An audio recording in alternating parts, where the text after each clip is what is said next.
Hi friends, ಎಲ್ಲರಿಗೂ ನಮಸ್ಕಾರ. ನಾನಿವತ್ತು ಕೆರೆ ಮೀನಿಂದ ಸಾಂಬಾರು ಮಾಡೋದು ತೋರಿಸ್ತಾ ಇದ್ದೀನಿ. ಇದು ಬಂದು ಜಿಲೇಬಿ ಮೀನು. ಇದು ನಮ್ಮೂರಿಂದ ತಂದಿರೋದು. ನಮ್ಮೂರು ಅಂದರೆ HD ಕೋಟೆಯಿಂದ. ನಮ್ಮಣ್ಣ ಮೀನು ಹಿಡಿಯೋಕ್ಕೆ ಹೋಗಿದ್ದಂತೆ.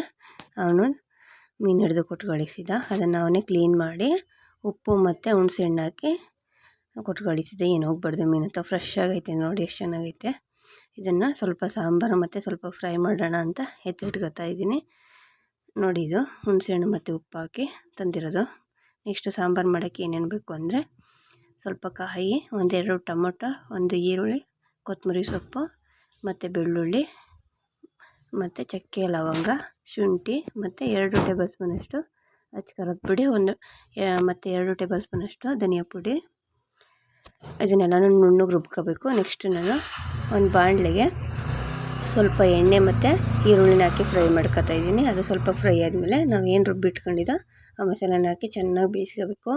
ಏಕೆಂದರೆ ಮತ್ತೆ ಮೀನು ಹಾಕಿದ್ಮೇಲೆ ಬೇಯಿಸೋಕ್ಕಾಗಲ್ಲಲ್ವ. ಅದಕ್ಕೆ ನೋಡಿ, ಸ್ವಲ್ಪ ನೀರು ಹಾಕಿ ಅದೇ ಮಸಾಲೆ ನೀರನ್ನ ಹಾಕಿ ಚೆನ್ನಾಗಿ ಮಿಕ್ಸ್ ಮಾಡ್ಕೊಂಡು ಕುದಿಸ್ಕೊತಾ ಇದ್ದೀನಿ. ನೆಕ್ಸ್ಟ್ ನಾನು ಹುಣಸೆಹಣ್ಣು ಹಾಕ್ತಿದ್ದೀನಿ. ಹುಣಸೆಹಣ್ಣಪ್ಪ ಏನಪ್ಪ ಈ ಕಲರ್ ಇದೆ ಅನ್ಕೋಬೇಡಿ, ಅದು ಹಳೆ ಹುಣಸೆಹಣ್ಣು ಆಗೋದ್ರಿಂದ ಆ ಕಲರ್ ಇದೆ.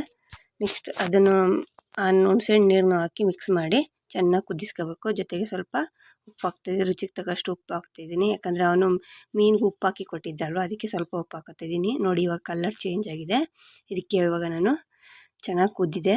ಇದಕ್ಕೆ ಇವಾಗ ನಾನು ಮೀನನ್ನ ಮಿಕ್ಸ್ ಮಾಡ್ಕೊತಾ ಇದ್ದೀನಿ. ನೋಡಿ, ಒಂದೊಂದಾಗಿ ಹಾಕೋತಾ ಇದ್ದೀನಿ. ನಾನು ಸ್ವಲ್ಪ ಫ್ರೈಗೆ ಎತ್ತಿಟ್ಕೊಂಡಿದ್ದೀನಿ, ಸ್ವಲ್ಪ ಸಾಂಬಾರು ಮಾಡ್ತಾಯಿದ್ದೀನಿ.